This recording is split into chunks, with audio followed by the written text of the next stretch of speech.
You should have been told this about PCOS when you were first diagnosed. Part 1 of 3. And my name is Julie Duffy Dillon. I am a registered dietitian. I've been helping people with PCOS for about 20 years. And you were told basically nothing or a bunch of bullshit about what causes your PCOS and how to treat it. So it's time to correct all the things. The first thing that I want you to know is you didn't cause your PCOS. I have a feeling you were led to believe that you ate something wrong or you gained too much weight, but we know that PCOS is passed down through families. You can probably guess some people in your family tree that had PCOS or diabetes or had infertility. So keep in mind, whenever you feel ashamed of your PCOS diagnosis and someone blames you for it, remind yourself over and over again, you did not cause your PCOS.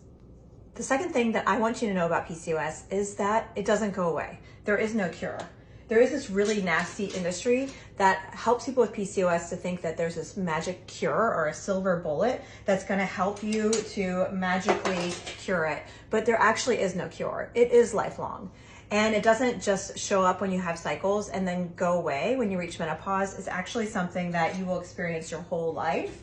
It will change throughout your life because it is a chronic condition.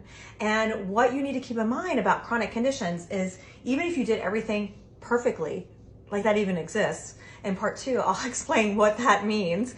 But even if you did everything perfectly, PCOS will always get worse because it is a chronic condition and we know so little about it. So remind yourself, you didn't cause your PCOS, and when symptoms gets worse, it's probably not something that you cause. It's probably because it's a chronic condition. So the third thing that I want you to keep in mind about living with PCOS, I wish you were told this, is maybe weight loss will improve symptoms like regulate your cycles or help with some of the acne or hair growth in the beginning.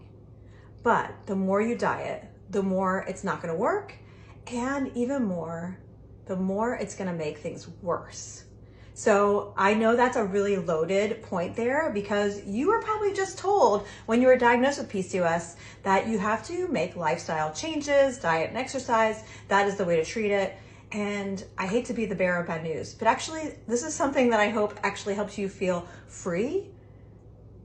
Diet and exercise, the way you've been led to believe, the way it's packaged up, is not actually rooted in science. And what we know to be true is that the more that you diet, especially with PCOS, the longer that you diet, the worse your symptoms will be. Catch part 2 to find out more.